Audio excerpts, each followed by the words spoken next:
Rain came sideways off the Hudson, needling the cracked windows of the fourth-floor walk-up like a crowd with grievances. Elena Cruz climbed the stairs two at a time, backpack digging into one shoulder, the other arm clutching architectural models wrapped in plastic like fragile organs. Her shoes squelched. Her throat tasted like espresso and lightning. Inside, the apartment smelled like old plaster and newer failure.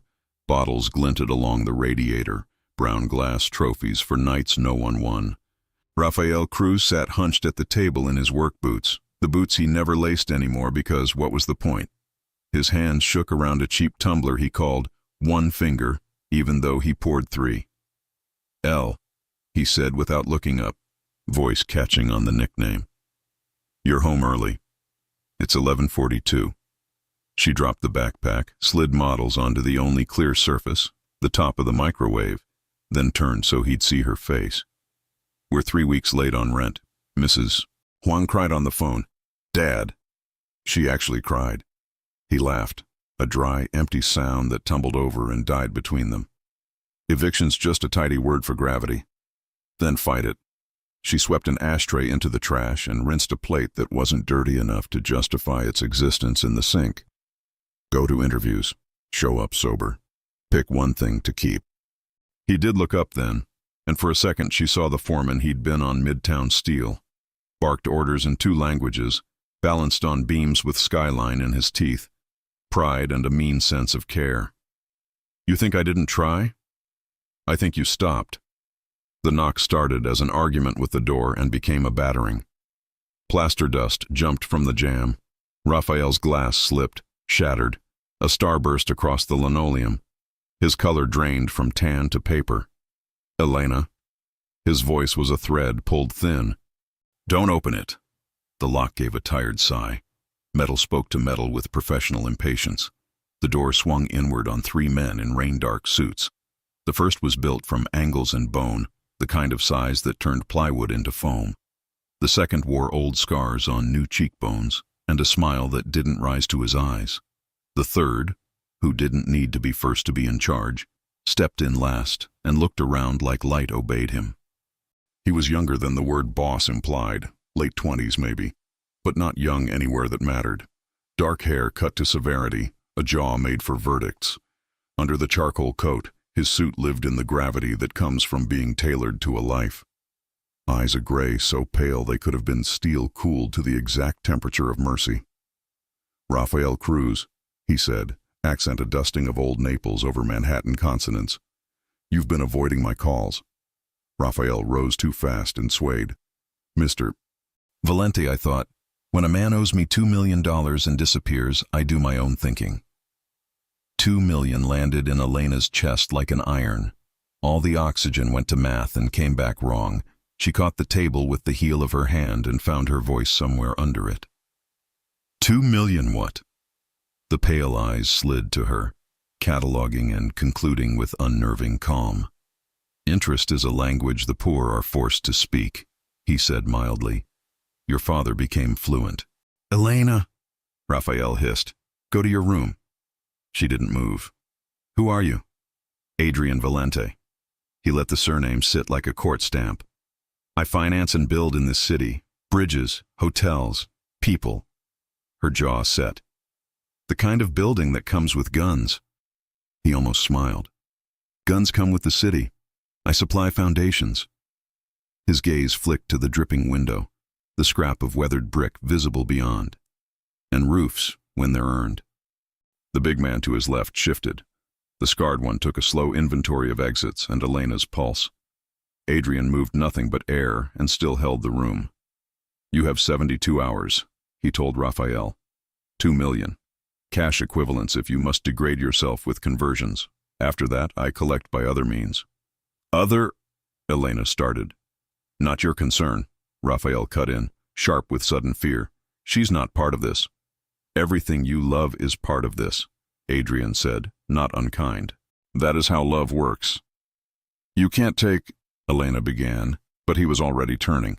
In the threshold, he paused and considered her the way architects consider load paths.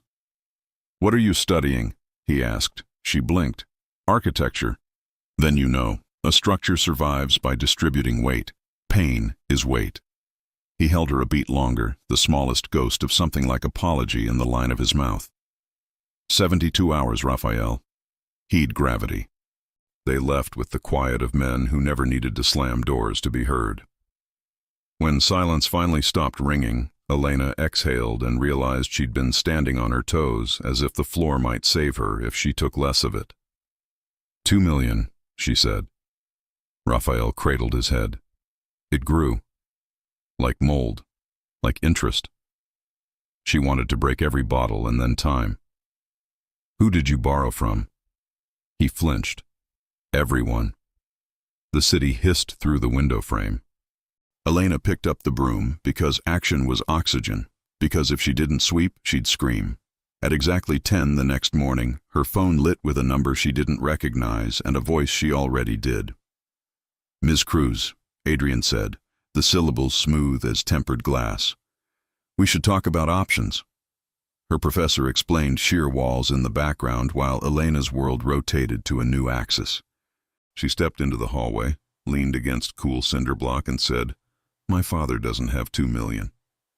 I am rarely surprised, he said, but I am never confused. Come at 4. My driver will bring you. I have class. You have time, he said, until you don't. The line went quiet before she could parse whether that was a threat or the worst kind of truth. At 4, a black SUV delivered her to a townhouse of glass, stone, and arrogance facing a narrow park where trees pretended they belonged to the block. Inside, heat. Art that belonged in a museum she didn't have time to visit.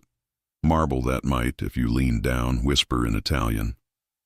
Adrian walked in from a corridor flanked by books that had been read and knives that had not. Without the rain, he was even more precise, the suit a darker stripe of the same winter palette. Up close, a thin white scar cut through one eyebrow, a flaw that made the face less holy and more human. Elena, he said like he knew the weight of her name. Coffee? Water? I'm not here to be hosted. You're here to be offered a way not to drown. He waved her into a study where the table could make and unmake governments. He sat, and the room sat with him. Your father owed my legitimate entities a portion, he began, sliding a file that was thicker than the phone book Mrs. Huang still kept behind the counter. He owed less legitimate men the rest. I bought their claims to stop them from collecting in ways I don't prefer. How altruistic. How practical, he corrected. Dead debtors stopped paying. He listed amounts, dates, signatures, a constellation of bad nights that made a galaxy of ruin. Elena read until numbers became weather again. And the option. You marry me, he said, as if asking 1 sugar or 2. Your father's ledger is burned. He lives. You live. With my name in my house, under my protection. She laughed, short and broken. You're buying me. I'm buying peace, he said, and for the first time lost a millimeter of calm. Which is more expensive than you think. You will not be touched without your consent. You will be educated where you want under my security. In public, you will be my wife. And privately, you will be under my roof, he said. The pause after said more than any vow. Nothing I do for you is free, but nothing I will do will shame you. You talk like a contract. Because I honor them. He leaned back.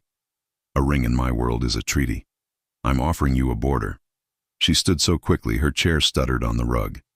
No. He didn't flinch. You have 48 hours. A rival faction is pressing my timeline. They prefer collateral that screams. Something flickered across his expression there. Anger, not at her, but at the idea of anyone else in the sentence with her and hurt. Go, he said, voice low again. Fight gravity.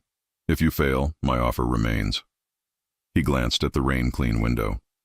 Until it doesn't. On her way out, the operations chief, a woman in a blazer sharp enough to cut and cheekbones blunt as honesty, gave Elena a look that wasn't sympathy but wasn't not. A name tag on her keycard flashed, Mara de Soto. On the sidewalk, the SUV door opened as if by thought.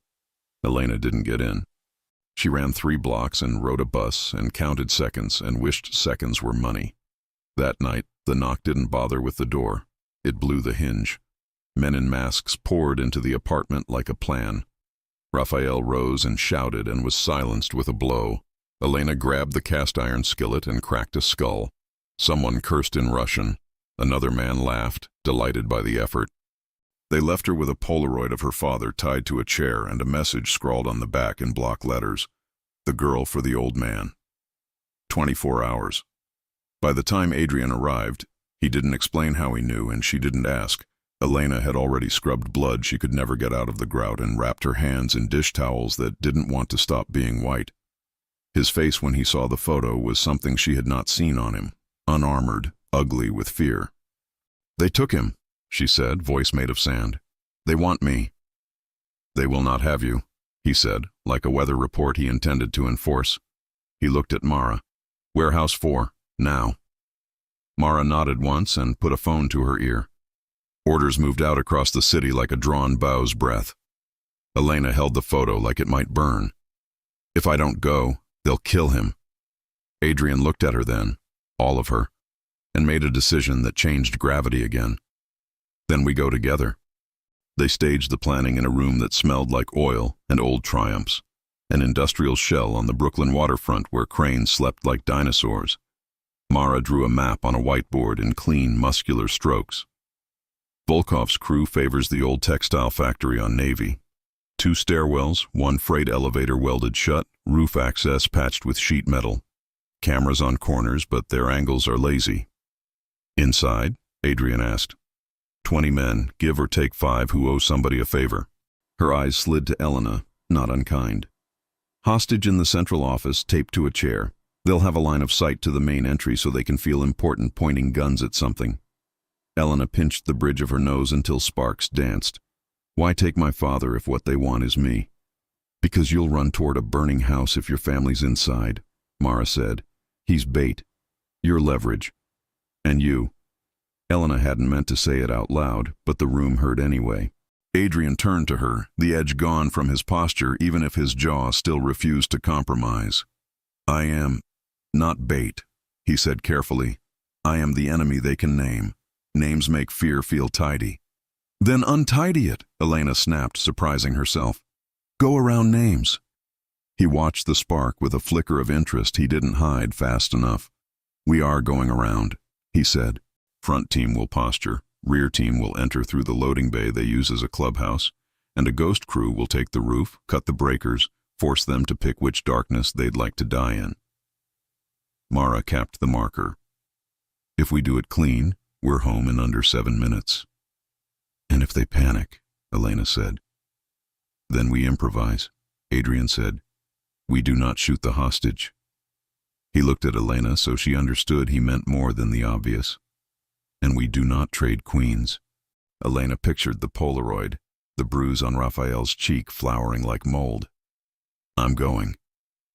"No," Adrian said, as if correcting a decimal. "Yes," she said, the word a scaffold. "If they took him because of me, they hear my voice when this ends." Mara's mouth ticked. She's not wrong.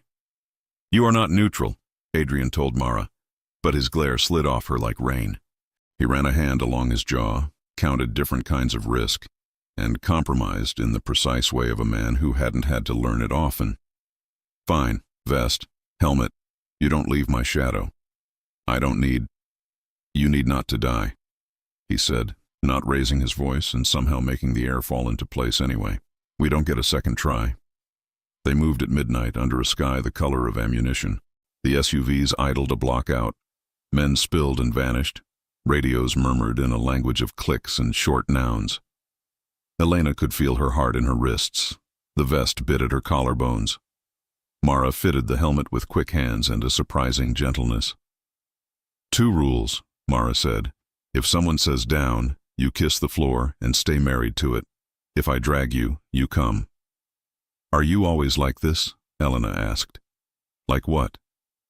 "Complicated," Elena said, and surprised herself by a ghost of a smile. "Thank you." Mara's face did something almost human before it sealed again. "Don't make me regret it." Adrian slid in beside Elena at the dock door crease. He smelled like winter and expensive restraint. "Stay behind me," he said. "I'm not freight." "You're gravity," he said. "I need you near the center." Roof team cut power. The factory went black in a way the city almost never does. Men shouted in Russian and English. Flashlights jittered against walls. Somebody's courage failed audibly. Adrian moved like geometry, angles, lines, inevitabilities. Mara flowed 2 steps ahead of disaster, her voice in the radio a metronome. Left stairwell clear, loading bay 2, eyes on office. The office was a glass-walled box that had seen better leases. Inside, Raphael slumped, tape around wrists and mouth, eyes hot with panic and, when he saw Elena, shame that burned hotter. A man with a shaved head and a neck thick with tattoo ivy grabbed Raphael by the hair and jammed a pistol against his temple. "Stop there," he said to the dark. "Girl comes. We trade. Everybody learns manners." Adrian stepped into the office rectangle where a dying exit sign washed him in weak green. "We're past manners," Tattoo Neck sneered. "Valente, the boy king." "Put the gun down," Adrian said, as if offering a tired employee a chair. "Walk out the east door. Tell Volkov his invitations are getting sloppy."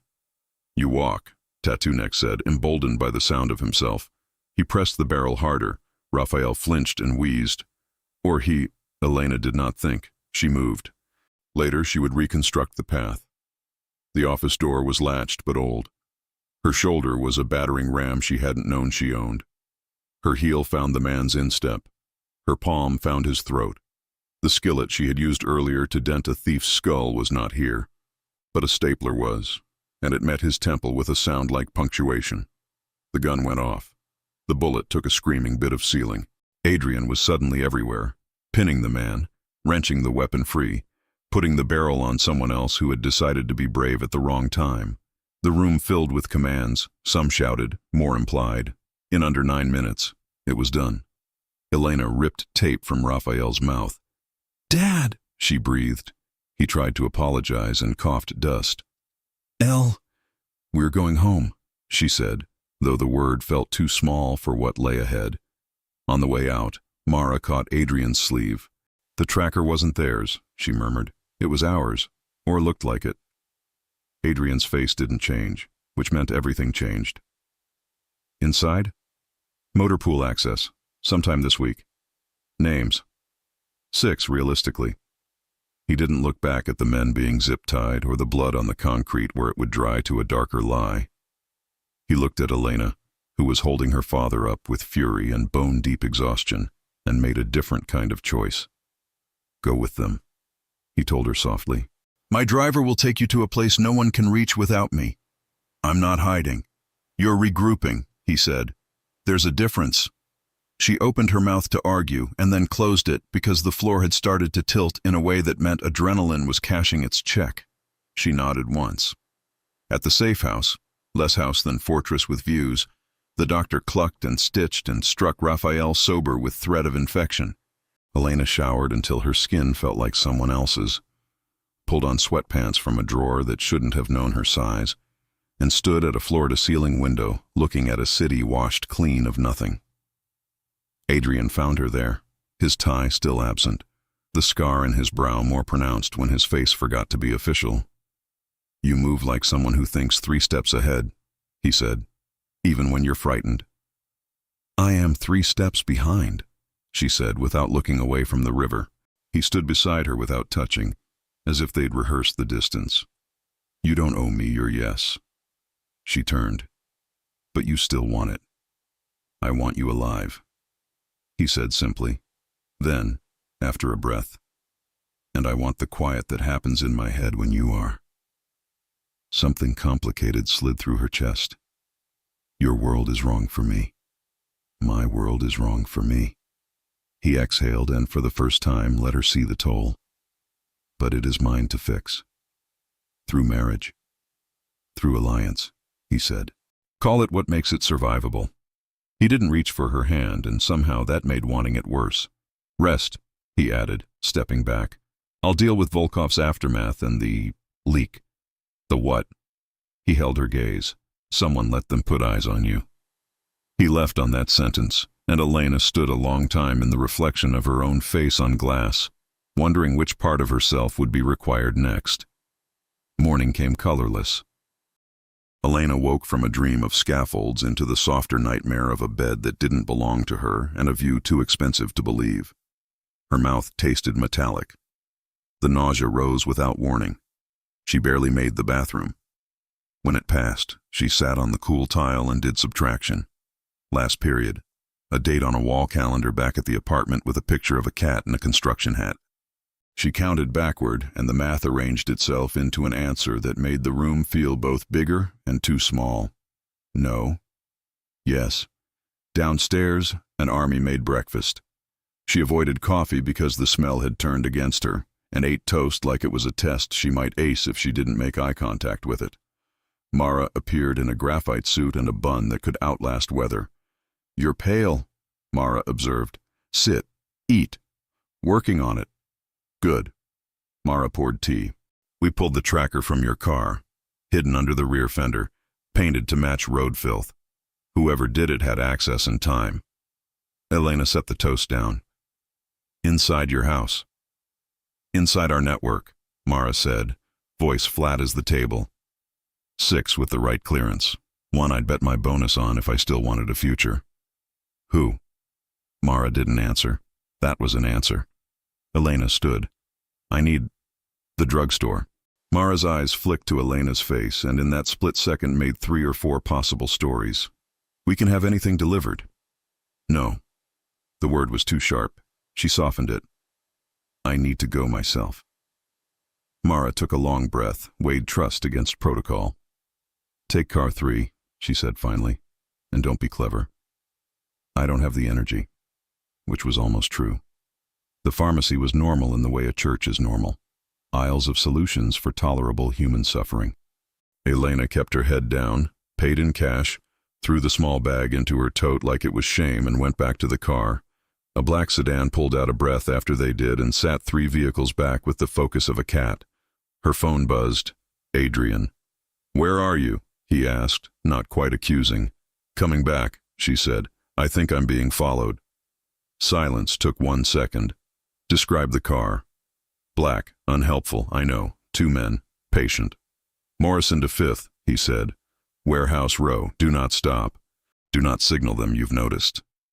"Is this a test?" she tried, because humor sometimes mattered more than truth. "This is me being a person who wants you to keep breathing," he said, and she could hear the exhale he didn't let himself make. "Drive." She did. At the mouth of the industrial complex, 2 SUVs unpeeled from shadow and swallowed the sedan like a trick. Men got dragged into the kind of daylight that doesn't forgive. Adrian opened Elena's door before tires had fully conceded momentum, hands scanning her body for blood like he didn't trust the lack of it. "Are you hurt?" "No, I'm fine." A lie and a truth, tangled. He glanced toward the pinned men, jaw a geometry of restraint. "Volkov's scouts," he said. "Trying to map your habits." "I don't have habits here." "You're Elena Cruz," he said, like it was an equation that solved to obvious. "You make patterns out of chaos. That's why you build." Before she could answer, Mara strode over, expression carved from consequence. "You're going to love this," she told Adrian. They didn't need to tailor. They could have just watched the dot. The tracker was on her car for at least a week. Adrian stared without blinking. "Inside." "Inside," Mara confirmed. "And you're going to love this part less." The access window points to 6. The signature on the requisition. Cleaned, but not clean enough. Matches someone who has stood in every room we care about. "Mara," he said, a warning and a plea. She hesitated.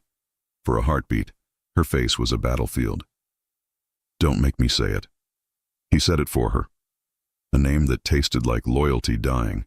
And then, "No." "I know," Mara said softly. "I know." Elena could see pieces moving behind his eyes, rearranging the map of his world until it made a new kind of cruel sense. Betrayal had a geometry too, and he had just measured it. A phone rang. Not Adrian's. The landline in the safe house kitchen that ought to have been ceremonial. Elena picked up because she was standing closest and because sometimes you do the thing that feels least sensible. Gambino residence, a male voice said in her memory from some other life, but here she said Valente residence, and it sounded like trespass. Elena Cruz, a stranger said. Slavic vowels sanded down by years in New York. You don't know me. Then hang up, she said, because bravery and stupidity were cousins. I'm a friend of someone who used to be a friend of Adrian Valente, the voice went on. He wants you to know that the 2 million was a story. Cold climbed her spine. What story? The kind that ends in a ring, the man said. Your father owed 50,000. Adrian made it 2 million to hurry you where he wanted you. She gripped the counter until her knuckles asked for a union. You're lying. Am I? He asked gently. Think about the timing. Think about the flowers and the drivers and the rescue that happened exactly when your fear needed it. He lowered his voice. You're carrying his child, Ms. Cruz. That makes you valuable. To him. To us. Her mouth went dry. How do you? My friend pays attention to details, he said. Meet us in 10 minutes at the service entrance. We will give you freedom he never will. The line died. Elena stared at the handset like it might confess who it had been a moment before. In the window, her reflection looked like a girl and a woman arguing about the same body. She picked up her cell and called Adrian. What happened? He asked immediately. Nothing, she lied, because the truth was a grenade and she wasn't ready to pull its pin in his hands. When are you coming back? Soon. Okay. Her voice softened. Be careful.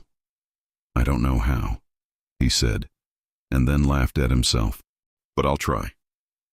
She hung up, walked to the service entrance, looked at the car idling in the alley, freedom or trap, and then turned around and went back inside. She threw the test in the bathroom trash face down and pressed the heels of her hands into her eyes until stars came. When she could see again, she went downstairs and found Mara by the window. If you were me, Elena asked, when would you tell him? Mara didn't look away from whatever only she could see. Before someone else does, she said. Then quieter. And when you're ready to hear whatever the answer means. Elena nodded and swallowed and found the taste of iron again. She texted Adrian 2 words, come home, and in the reflection of the glass, watched herself decide to fight on the same side as the man she still wasn't sure she could trust. Sleep had become an accessory Elena couldn't afford. Every time her eyes closed, she saw flashes, the muzzle flare, her father's broken voice, Adrian's hand catching hers in the dark. She'd lived through storms before, but this one had a name, a face, and a vow she didn't know whether to believe. The safe house hummed with controlled chaos. Voices overlapped in the hallway, Mara giving orders, guards reporting movements, screens flickering with footage from every angle. This wasn't just protection. It was a war council dressed in designer suits and bulletproof vests. Elena stood by the kitchen island, hair damp, a cup of tea trembling slightly in her hand. When Adrian entered, the air adjusted to him the way rooms adapt to gravity. His shirt sleeves were rolled up, his tie gone. Without the armor of formality, he looked almost human, tired, lethal, and something else she couldn't name. You haven't slept, he said. She met his gaze. Neither have you. He almost smiled. Touché.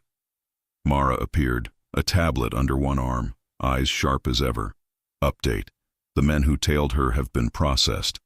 Same insignia as Volkov's, but funding came from an offshore account linked to... Don't say it, Adrian interrupted quietly. Not until we confirm. Elena frowned. Say what? Mara's gaze softened, a rare fracture in steel. There's a mole inside Valente Holdings, someone close. Elena's stomach tightened. Close, like family? Close like trust, Mara said, then turned back to Adrian. We've traced 2 more leaks in the past week. Warehouse manifests, route logs, encrypted channels. Someone's feeding them intel that only your inner circle would know. Adrian's jaw flexed. List of suspects? 6, Mara replied, but only one with access to both networks. Their eyes met in a silence full of unspoken grief. Elena studied them, sensing more history than either would admit. "You think it's someone you care about." Adrian didn't answer. He turned toward the window instead, the city skyline reflected in the glass like a chessboard waiting for his next move. "Volkov's testing you," Elena said softly. "He wants you off balance." "He wants chaos," Adrian corrected. "He'll use any weapon he can find, including people." "And what will you use?" His eyes found hers again, cold steel meeting warmth. "Whatever it takes." Later that afternoon, Adrian led her into a room she hadn't seen before. It was wide, low-lit, and lined with maps. New York divided into color-coded zones, red pins marking incidents, blue marking allies. A digital board glowed with scrolling data. It wasn't a war room. It was a confession. "This is what peace costs," he said quietly. Elena stepped closer. "You built all this to control violence." "To contain it," he corrected. "There's a difference. If I walk away, it spills. Innocent people drown in the tide." "You sound like a man trying to justify the ocean." He looked at her, long and hard. "You still believe everything's black and white?" "No," she whispered.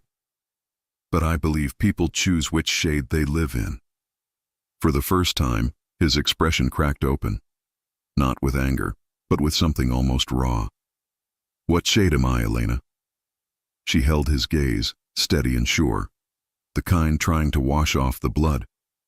He laughed softly, a sound that hurt more than silence. "You talk like someone who hasn't seen enough." "I've seen plenty," she said, voice firm. "What I haven't seen is anyone fight to get out." Something changed between them in that breath. Not romance, not yet, but recognition. Two souls built from rubble, daring to build something new. A guard interrupted with a knock. "Sir, call for you. It's urgent." Adrian took the phone, listened, then froze. His voice dropped an octave. "Say that again." Mara appeared instantly. "What happened?" He ended the call, eyes dark. "Volkov's men hit one of our docks. Casualties. But they left something behind." "What?" "A message." He looked at Elena. "They want to trade." Again. Her pulse spiked. "Who?" "They took one of mine this time. In exchange." His words hardened. "They want you." The room chilled. Elena's mind flashed with images of her father tied to that chair, of guns and blood and promises. She swallowed hard. "Then we don't give them what they want." Adrian nodded. "We don't. But this changes everything." Mara crossed her arms. "We'll need to move safe houses, tighten routes, vet everyone again." "No," Adrian said. "We go on offense." Elena stared at him. "You mean war?" He turned to her, eyes steady. "No, Elena. Not war. Balance." That night, while the city slept, Adrian stood alone on the balcony, a glass of whiskey catching the glow of the skyline. Elena joined him quietly, wrapping her cardigan tighter against the wind. "Do you ever wish you'd chosen another life?" she asked. He didn't answer right away. "This life chose me. My father left me a crown made of ash. I'm just trying not to burn with it." She studied him, the hardness and hurt coexisting like storm clouds and light. "Maybe it's time to build a different kingdom." He looked at her then, really looked. "With what? Blueprints and hope?" "With someone who believes it's possible." Silence stretched, soft and electric. Somewhere below a siren wailed, distant as memory. Adrian finished his drink, set the glass down, and said quietly, "If I ever make it out of this, it'll be because of you." Elena's breath caught. "And if you don't?" He smiled without warmth. "Then I'll still owe you a better world." Morning arrived wrapped in quiet lies. The sky over Manhattan glowed silver, cold and polished, as if it too were trying to hide its cracks. Inside the safe house, silence wasn't peace. It was pressure, the kind that made walls listen. Elena sat at the breakfast table, untouched toast cooling beside her. Across from her, Adrian reviewed a folder thick with betrayal. Every page was a story in someone else's handwriting, ledger lines, Access logs, internal authorizations that shouldn't exist. "This isn't a leak," he said finally. "It's surgery." Mara stood behind him, tablet in hand, her posture like a blade. "We've cross-checked timestamps, passcodes, internal keys. Whoever planted that tracker and funneled intel to Volkov, they weren't guessing." Elena's gaze moved from one to the other. "You said 6 suspects. Who's left?" Mara hesitated, a shadow passing over her face. "You won't like the answer." Adrian turned the last page, eyes hardening like cooling metal. "It's him." "Who?" Elena asked. Adrian closed the file with quiet finality. "Antonio." And the name meant nothing to Elena, but the weight in Adrian's voice told her enough. "Your friend?" she asked softly. "My cousin," he corrected. "Raised together, trained together. My father trusted him, so did I." The admission cracked something inside him, a sound she could almost hear. Mara crossed her arms. "He's been with you since day one. That gives him access to everything. And motive." Adrian's eyes darkened. "He's been playing both sides." Elena reached across the table, fingers brushing the file. "Why? Money?"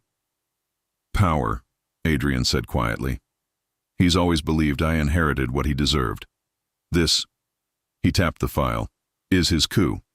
He turns Volkov into a battering ram, lets them take my crown, and picks through the ashes." The room hummed with tension. Outside, a siren wailed, fitting, almost scripted. "So what happens now?" Elena asked. "Now," Adrian said, standing. "We set a trap." Hours later, the Valente penthouse became a stage. Men moved like shadows, installing covert mics, rerouting feeds, closing exits. Mara orchestrated the operation with surgical precision. Elena, restless, watched from the mezzanine, heart thudding against her ribs. When Antonio arrived, the room shifted. He was handsome in that effortless, careless way, light gray suit, smile rehearsed for trust. To anyone else, he looked like family. "Cousin," he greeted, spreading his arms. "Long time." Adrian didn't return the smile. "Too long." Antonio's gaze slid past him and landed on Elena. "And you must be the reason for all the rumors. The girl who turned a king into a husband." Elena stiffened. "I'm not part of your world." He laughed softly. "Oh, Carita, whether you like it or not, you're the story everyone's telling." Adrian cut in, voice low. "Sit." For 10 minutes, the two men danced in code, numbers disguised as pleasantries, threats folded inside old jokes. Elena could almost see the board between them. Every move a calculation, every word a test. Then Adrian played his hand. He slid a flash drive across the table. "Your signature's on a requisition order for a tracker placed under Elena's car." Antonio's smile didn't break. "You think I'd be sloppy enough to leave a trail?" "I think you wanted me to find it," Adrian said. "You wanted me angry, distracted." "Careful," Antonio murmured. "Accusations have consequences. So does treason." For a heartbeat, no one breathed. Then Antonio leaned back, slow and amused. "Maybe you've been in love too long, cousin. It makes you see ghosts." Mara stepped forward, tablet in hand. "We have timestamps, encrypted transfers, voice signatures." "Fabricated," Antonio interrupted. "Anyone could forge a chain." Elena's voice cut through the air. "Why would they?" He turned to her, expression shifting from charm to venom. "Because love makes fools, and fools are easy to frame." She didn't flinch. "You don't sound innocent." He smirked. "Innocence is for the dead." Adrian's fist clenched at his side. "Take him." 2 guards stepped forward. Antonio rose without resistance, adjusting his cufflinks like this was theater. "Careful, Adrian. Once you start purging family, there's no one left to trust." As they led him away, he turned one last time, eyes locking on Elena. "You think you're saving him," he said softly, "but you're just giving him a reason to fall." The door shut. Silence settled, heavy and electric. Elena exhaled, only then realizing she'd been holding her breath. "He's right about one thing," she whispered, Trust cuts both ways. Adrian turned to her. What are you saying? She met his gaze, her own steady. Someone called me, said the debt, my father's debt, wasn't 2 million. It was 50,000. His expression didn't change. That was worse than anger. Who told you that? I don't know. The voice was masked. But they said you inflated it. To corner me. Mara froze mid-step. The air turned brittle. Adrian's jaw tightened. And you believe them? I don't know what to believe anymore. For the first time, he looked almost hurt. Elena, I saved your father's life. And maybe you bought mine, she said quietly. Either way, you own us. That's not what this is. Then what is it? Her voice cracked, soft but sharp. A contract? A cage dressed like a rescue? He stepped forward, but she retreated a step. You think I needed to trick you? He asked. You were already running into the fire. I just gave you somewhere to land. Somewhere you controlled. His breath came slower now, measured, dangerous. I don't control you, Elena. If I did, you wouldn't still be standing here accusing me. She didn't answer. Her throat felt tight, her eyes burning.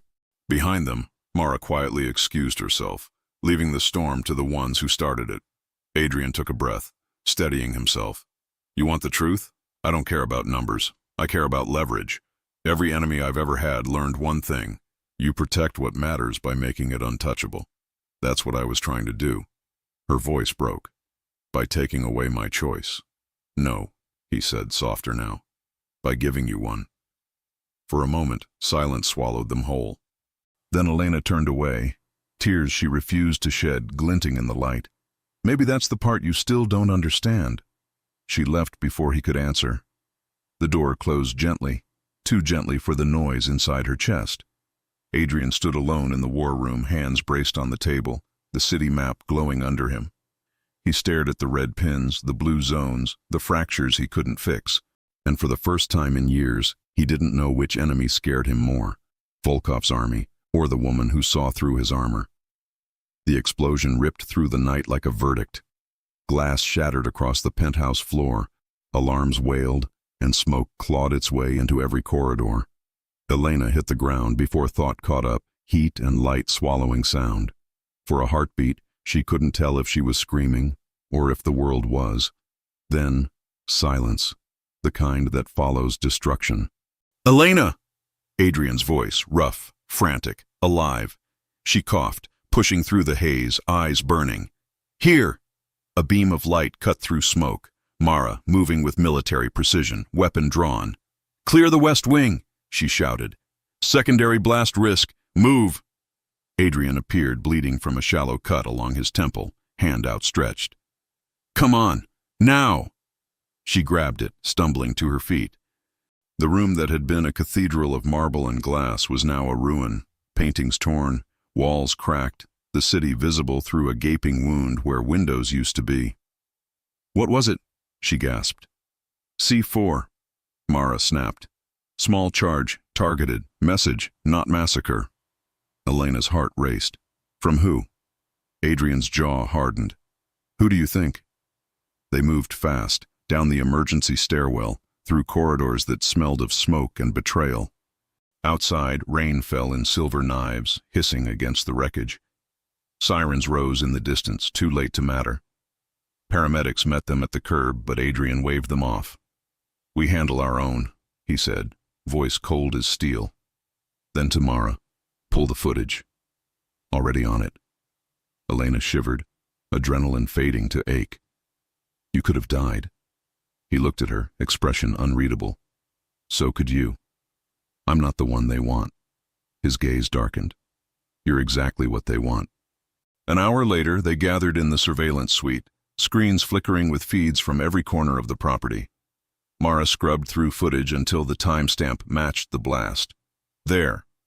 She froze the image. A shadowed figure at the main gate.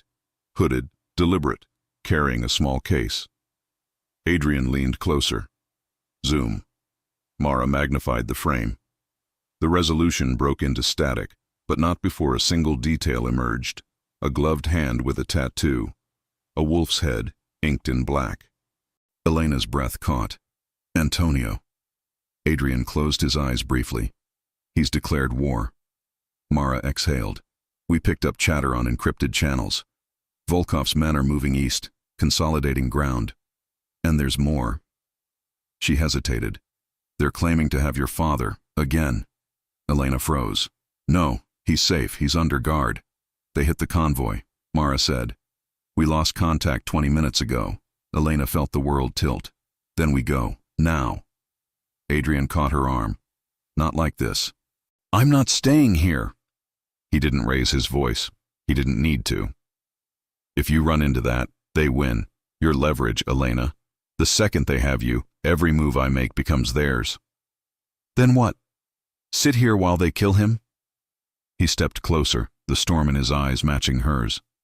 You think I don't care? He's under my protection. That means if he dies, his blood's on my hands. She blinked, surprised by the tremor beneath his calm, something fragile, human, leaking through the armor. Mara interrupted quietly. We have a signal. Weak, but traceable. It's coming from Pier 19. Adrian's decision was instant. Mobilize. Elena shook her head. I'm coming. No. I'm not asking. He stared at her, then sighed, the sound more surrender than consent. Fine, but you stay within reach. You follow my lead. One step off, and I carry you out. Deal. Pier 19 loomed like a ghost against the East River. Abandoned cranes, rusted rails, fog curling off the water. Floodlights cut thin slices through mist. Somewhere inside, Raphael was breathing, or not. They moved in silence, Mara and her team sweeping the perimeter, Adrian and Elena pressing through the main corridor. The air smelled of salt and rust and gunpowder memory. Then, a voice, amplified by distance. Valente! Adrian froze. Volkov stepped out from the shadows, flanked by soldiers in black. His grin was a knife too polished to rust. You bring her, he said, nodding toward Elena. Like a gift. She comes nowhere, Adrian said. You have what's mine. We end this tonight. Volkov laughed. You think you set terms? You bleed. I build. He snapped his fingers. Two men dragged Raphael forward, bound, bruised, alive. Elena's heart cracked. Dad. Raphael lifted his head weakly. Elena, no. Adrian stepped forward, voice low. Let him go. Volkov smirked. Trade. There is no trade. Then there is blood. The world contracted. Guns rose. Shadows tensed. Then, movement. A shot cracked. Not from Volkov's men. From behind. The bullet struck one of Volkov's guards. Chaos exploded. Mara's team stormed from the flanks, precision incarnate. Gunfire shredded the quiet. Elena ducked behind a crate, heart hammering, smoke and sparks swallowing everything. Through it all, Adrian moved like inevitability. Swift, surgical, unstoppable. When it was over, silence returned. Raw, ringing, holy. Raphael coughed, coughing up blood and gratitude. Adrian knelt, cutting the ropes with a knife from his belt. You're safe, he said. Raphael looked up, eyes glassy. He said, the price was her. Adrian glanced at Elena. Not anymore. Mara approached, radio pressed to her ear. Pier secure. Casualties minimal. Antonio fled before we breached. Adrian's jaw hardened. He won't get far. Elena knelt beside her father, pressing a shaking hand to his cheek. We're okay, Dad. It's over. But even as she said it, she knew it wasn't. Not until the lie between her and Adrian broke, or broke them. Later, back at the safe house, the air was thick with exhaustion and questions. Raphael slept under sedation. Mara debriefed with her team. Elena found Adrian in the war room, staring at the maps again, hands on the table, shoulders heavy. You were right, she said softly. He didn't turn. About what? Antonio, the betrayal, the trap. And wrong about everything else, he said. No. She stepped closer. Just scared. He looked up, eyes tired. You think fear excuses doubt? No, she whispered, but it explains it. For a long moment, neither spoke. The city stretched beyond the window, unforgiving, alive. Finally, he said, "You asked me once what shade I live in. Tonight I saw it." She tilted her head. "And?" He met her gaze. "Gray can still hold light." Something in her broke open, quietly, completely. She reached for him, fingers trembling, and this time he didn't pull away. He cupped her face, thumb brushing her cheek, touch both promise and apology. "No more lies. No more walls," she replied. Outside, thunder rolled, a storm clearing, or one still coming. Inside, they stood in the wreckage of truth, building something fragile, something new. Morning came slow, like a wound healing wrong. Light spilled across the shattered skyline, touching broken glass and smoke trails left from the night before. The city wore its scars openly. So did she. Elena woke to the sound of rain against the safe house windows, soft but relentless, like a heartbeat refusing to fade. Her body ached, her throat burned from shouting, and her mind refused the mercy of silence. Somewhere in another room, her father slept under watch. Somewhere deeper in the building, Adrian was already working. She pressed a hand against her abdomen, light, tentative. There was no movement, no proof, only instinct and the memory of one missed cycle after another. Fear whispered through her veins, part awe, part terror. Life, inside chaos. Hope, where there should only be survival. "Elena?" Mara's voice came from the doorway, gentler than usual. "You're awake." She nodded, forcing composure. "How bad is it?" Piers locked down. Volkov's men scattered. Antonio's still out there, but bleeding. Mara hesitated. "You should eat something." "I'm not hungry."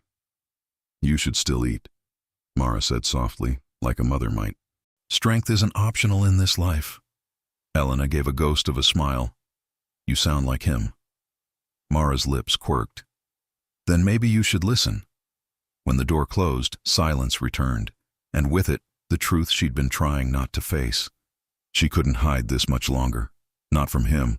Not from herself. The child inside her was a heartbeat waiting to be heard, and a target waiting to be exploited. She rose, washed her face, and stared at her reflection. The woman in the mirror looked older, sharper, nothing like the student who'd once believed that hard work could fix the world. This woman knew better. This woman had blood on her hands, and a secret that could burn down everything she'd built. She found Adrian in the operations room, still in last night's clothes, sleeves rolled up, tension carved deep into his features. He was bent over a table littered with maps and dossiers, speaking low into a headset. "Move the convoy north. Triple the guard rotation. No one in or out without clearance." When he saw her, he paused, lifting the earpiece away. "You should be resting." "I can't." Her voice was too steady to be calm.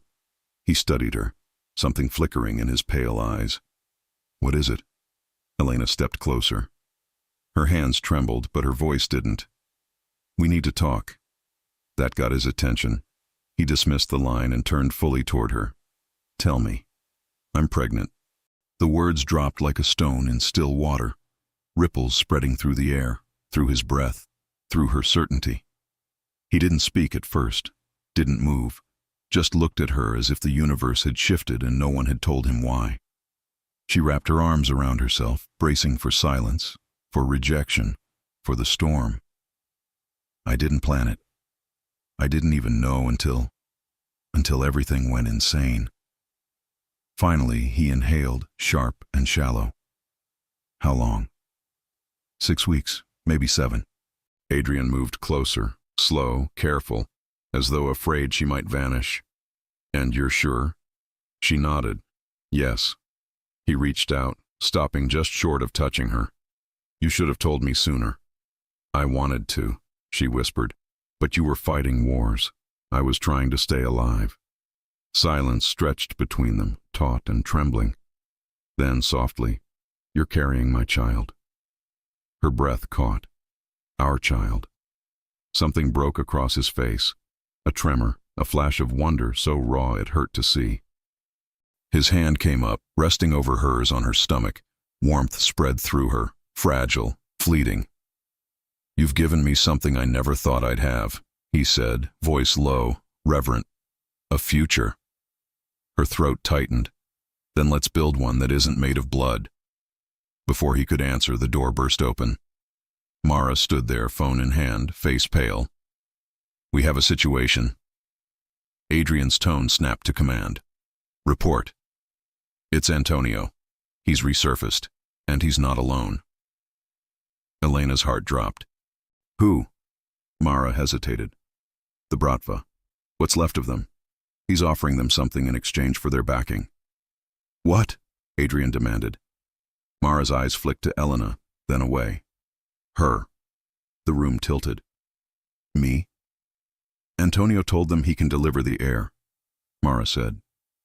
"Your child. He's promising a bloodline strong enough to unify both syndicates. They think if they control you, they control him." Elena's knees almost gave out. "They don't even know if—" "They don't need proof," Adrian cut in, voice steel. "Rumor is enough." Mara nodded grimly. "They've set a meeting, tomorrow night. He's invited every rival boss still standing. He's making his play for the throne." Adrian swore under his breath, then turned to Elena. "You're not leaving this building. I'm not hiding while he sells my name. This isn't about pride." "No," she said, fire rising in her chest. "It's about choice. Mine." Mara looked between them. "If Antonio's building an alliance, he'll need leverage. And right now, that means her. We could turn it." Adrian frowned. "How?" "Bait." Mara's voice was steady. "We leak her location, set the trap on our terms." Elena shook her head. "You want to use me?" "I want to stop him," Mara said. "And right now, you're the only thing he wants more than power." Adrian's jaw flexed. "No, it's too dangerous." "And what's the alternative?" Elena shot back. "Wait until he storms the gates?" He looked at her, eyes fierce with conflict. "You're carrying my child. I won't gamble with that." She met his gaze, unflinching. "You already are. Every second we breathe in his shadow is a risk. At least let me fight for something that's mine." For a heartbeat silence. Then Mara said quietly, "She's right." Adrian exhaled slowly, the sound more defeat than agreement. "Fine, but I lead. You follow. One wrong move." "I know," Elena whispered. "You carry me out." He almost smiled. "Almost. Don't make me." That night, the safe house became a battlefield of preparations, plans drawn in red ink, weapons laid out like promises. Mara coordinated routes, while Adrian oversaw every detail, relentless, restless. Elena sat in the corner, hand over her stomach, listening to the rhythm beneath her palm. 2 heartbeats, 1 plan, no guarantees. She looked up, watching Adrian as he spoke with Mara, commanding, calculating, dangerous. The man the world feared, the man she loved, the father of her child. And for the first time she understood what kind of strength it would take to raise a child in this world, one built not on fear but on choices made in the dark. Tomorrow they would face Antonio. Tomorrow she would stop running. Tomorrow everything would break, or begin again. The night reeked of rain and war. Storm clouds churned over the East River, their reflections rippling across the black water like omens. Floodlights carved through fog, casting the docks in ghostlight. Every shadow held a secret. Every echo carried a warning. Elena adjusted the earpiece, her fingers steady even as her heart thundered. She wore no armor, no weapon, just a wire beneath her coat and the weight of 2 lives in her belly. Around her, Mara's strike team took positions, moving like phantoms along the rooftops. Every breath, every heartbeat synced to one goal: end Antonio before he ended them. Adrian's voice came through the comm, low and razor-sharp. "Visual confirmed, 2 vehicles inbound, 6 men minimum." "Copy," Mara replied. "Team ready." Elena scanned the horizon. Through the haze, headlights appeared, piercing the mist, cutting closer. Her pulse kicked harder. "He's here." "Stay on script," Adrian murmured. No heroics. I'll try, she said, because promising obedience wasn't her nature anymore. The convoy rolled to a stop, engines idling like growling beasts. Doors opened. Boots hit pavement. Antonio emerged last. His suit immaculate, his grin shark-sharp. And in his hand, glinting under the floodlights, was a single folded photo. The sonogram. Elena, he called, voice smooth as silk over steel. My beautiful niece. She stood her ground, chin high. You're no family of mine. Antonio laughed softly, stepping closer. Oh, but you're wrong. Blood is destiny, and that child. He held the photo aloft. That child is the key to everything. You're using lies to build an empire, she snapped. You'll burn before you rule. Perhaps, he spread his arms, but I'll burn the world with me. Through her earpiece, Adrian's voice was ice. On my mark. Antonio circled her slowly, a wolf savoring the chase. Do you even know what you're carrying, Elena? That child isn't just his heir. It's his weakness. And in our world, weakness is fatal. She met his gaze, calm now, deadly calm. Then you shouldn't have taught me how to shoot. His smile faltered, just a fraction, before his instinct screamed. Too late. Now! Adrian barked. The night exploded. Mara's team descended like a storm, gunfire cracking, shadows splitting apart. Antonio's men scrambled, returning fire, but the ambush was surgical, precise. Elena dove for cover behind a shipping crate, adrenaline drowning fear. Sparks lit the fog like fireworks from hell. Through the chaos, she saw Adrian moving, dark coat billowing, weapon steady, death in motion. Antonio snarled orders, firing wild as his empire crumbled around him. Fall back! Fall back! But Mara was already there, emerging from smoke, gun raised, eyes hard. You're out of ground, Castellano. He spun, aimed, and hesitated. Her shot came first. Antonio staggered, clutching his side, disbelief painted across his face. Mara? Should have stayed buried, she said. He stumbled back, but didn't fall. Not yet. His eyes found Elena, feral and furious. You think this ends with me? Elena rose, breath steady. No, it ends with me. He lifted his weapon. She didn't flinch. But before he could fire, Adrian appeared, his shot clean, final. Antonio collapsed, eyes wide, blood dark against the concrete. For a heartbeat, everything stopped. Rain, smoke, silence. Then Adrian was at her side, hands searching for wounds, voice trembling despite his calm. Are you hurt? She shook her head, tears and rain mingling on her cheeks. No, but it's over, isn't it? He looked down at Antonio's body, at the man who'd betrayed them both, and exhaled like he'd been holding that breath his whole life. It's over. Mara approached, wiping blood from her brow. Pier secure, no survivors. Adrian nodded. Clean the scene, no traces. Elena turned away, nausea curling in her gut, not from fear, but from the weight of what survival cost. Her hand went to her stomach. 2 heartbeats. One war finally ended. But peace, she knew, would not come easily.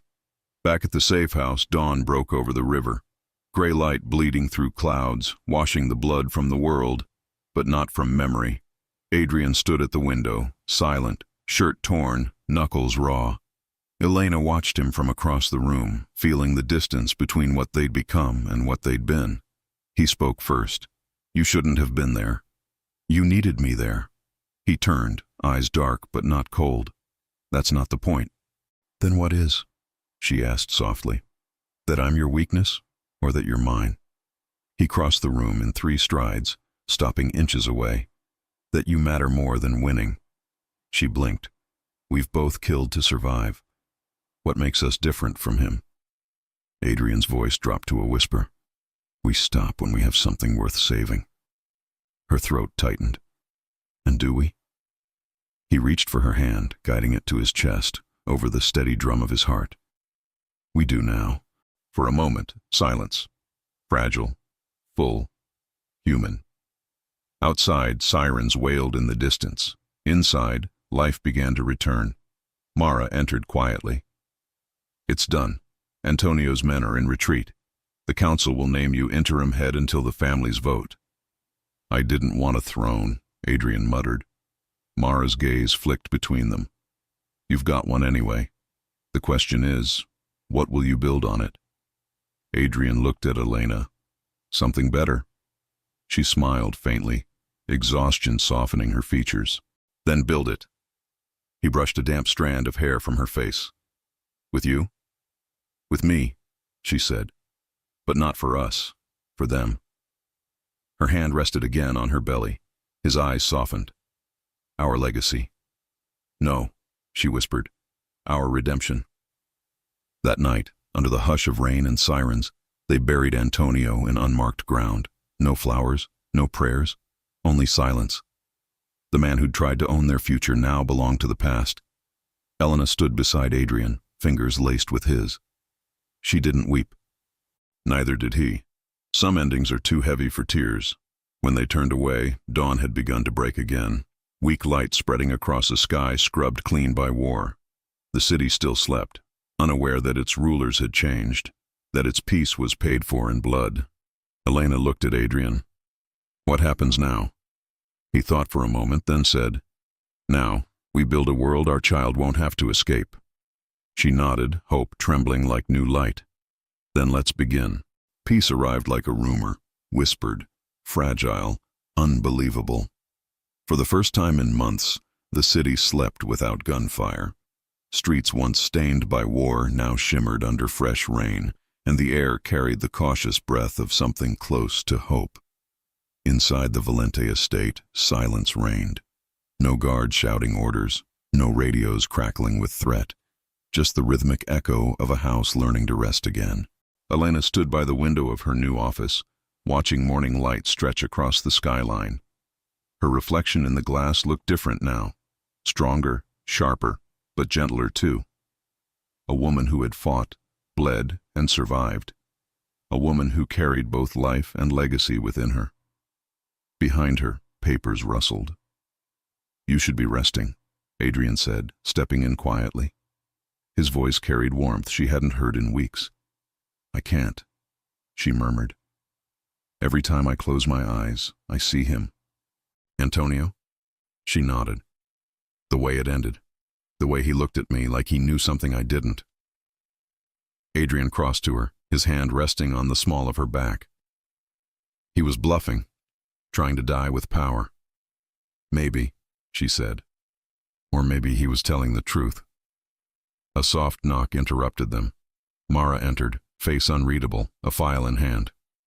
"We've got a problem." Adrian straightened. "Define problem." "This."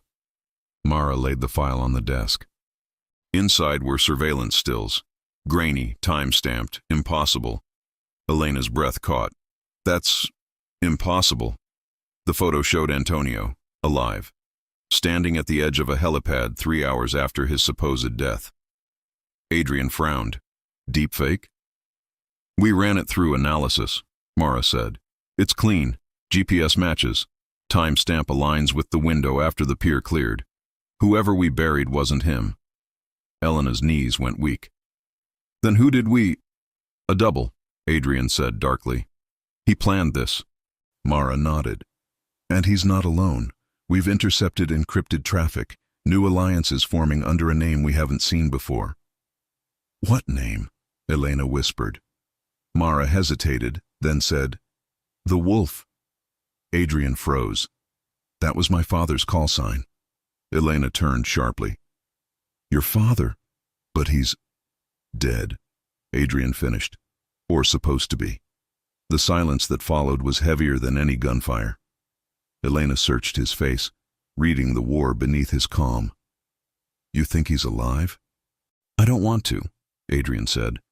"But if Antonio's working with someone using that name, then everything we've done, everything I thought I buried, is coming back." Mara folded her arms. "We traced a signal to an off-grid compound in Vermont. Military-grade encryption. Someone's funding this." Adrian looked at the map spread across the table, the red dots marking each new enemy movement. "He's consolidating power, finishing what the old family started." Elena's pulse quickened. "Then we end it," Adrian shook his head. No, not yet. If my father's alive, if he's behind this, then this isn't war. It's personal. Then make it personal, she snapped. He left you to fight his battles. He made you this. You don't owe him silence. He looked at her, really looked, and for a moment, the hardened leader vanished. In his place was the boy who had buried his father's name under blood and shadow. I swore I'd never become him. You didn't, she said softly. You built something he never could. Love. Her hand found his, steady and sure. We face him together. Mara cleared her throat. There's more. She slid a second photo across the table. This came through a private courier, no return address. Elena picked it up and froze. It was a sonogram, hers, with a message scrawled across the back in red ink. Every empire begins with blood. Bring me what's mine. A. Her hand trembled. He knows. Adrian's eyes darkened. He always knew. He's been watching longer than we realized. Mara exhaled. He's not just after the throne. He's after the child. Elena pressed a hand to her abdomen. Fear surged, sharp and primal. Then we leave. We disappear. Adrian's jaw clenched. You think running will stop him? He'll hunt us to the edge of the earth. Then what do? He looked at her, voice like iron. We finish this. 2 days later, Vermont. Snow fell in soft sheets, muffling the world to silence. The compound rose from the white like a fortress, steel, glass, and ghosts. Armed guards patrolled the perimeter, unaware that death moved closer with every breath. Elena crouched behind a snow-covered truck, breath misting in the cold. You sure about this? Adrian nodded, eyes fixed on the compound. No, but I'm sure about you. Her heart twisted. You think he'll be there? I know he will. Mara's voice crackled over comms. Position set. On your go. Adrian exhaled. Go. They moved like shadows, through fences, across frozen ground, into the lion's den. Inside, warmth hit like betrayal. Firelight danced across polished floors and portraits of men who'd built kingdoms on corpses. At the heart of the room, seated like a monarch waiting for confession, was a man Elena recognized from old photographs. Salt and pepper hair, eyes like Adrian's, only colder. Hello, son, the man said. Adrian froze. You're supposed to be dead. Supposed to be, his father echoed, smiling faintly. But ghosts are stubborn things. Elena's hand went to Adrian's arm. He's real. The older man stood, unhurried. And you must be Elena, the girl who tamed a Valente. I see why he disobeyed orders. Orders? Adrian snapped. You vanished. Left me to bury you. I left you to survive, his father said. To rebuild what I couldn't. You built a graveyard. I built an empire, the man said, voice rising. And you squandered it on mercy. Adrian stepped forward, fury burning through calm. Mercy built what fear destroyed. I won because I stopped killing for ghosts. His father's smile didn't reach his eyes. Then why are you here with a gun in your hand and vengeance in your heart? Elena interjected softly. Because you threatened his family. The older Valente's gaze dropped to her stomach. Ah, the heir, the future. Adrian raised his weapon. One more word, and you'll never see it. For a long frozen moment, father and son stared at each other. Mirror images divided by time, by loss, by blood.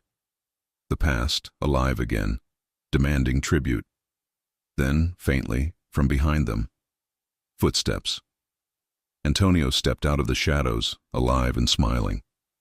You didn't think I'd miss the reunion, did you? Elena's heart stopped. You. He bowed. Death is overrated. Mara's voice crackled in the earpiece, urgent. It's a trap. Pull out. But the doors sealed. Steel. Locks. No escape. Adrian's father spread his hands. You came for war, son. Welcome home. The room smelled of gun oil and memory. Steel walls. Cold light. Shadows draped across marble floors like old sins. Elena stood between two worlds, the man she loved and the man who'd made him. Behind her, snow flurried against the glass, whispering of silence. Ahead, history waited to be rewritten in blood. Adrian's father, Luciano Valente, sat behind a mahogany desk, hands folded, gaze sharp. Antonio leaned beside him, smirking like a ghost that refused to stay buried. Adrian kept his weapon trained, voice low, steady. You faked your death, built a war behind my back. Luciano's smile was thin. No, son. I built a legacy. You chose to burn it. A legacy of corpses, Adrian snapped. You called it strength. I call it cowardice. Luciano's eyes gleamed. You think compassion makes you strong? Love makes you weak? That woman, his gaze cut to Elena, will be the end of you. Adrian stepped in front of her.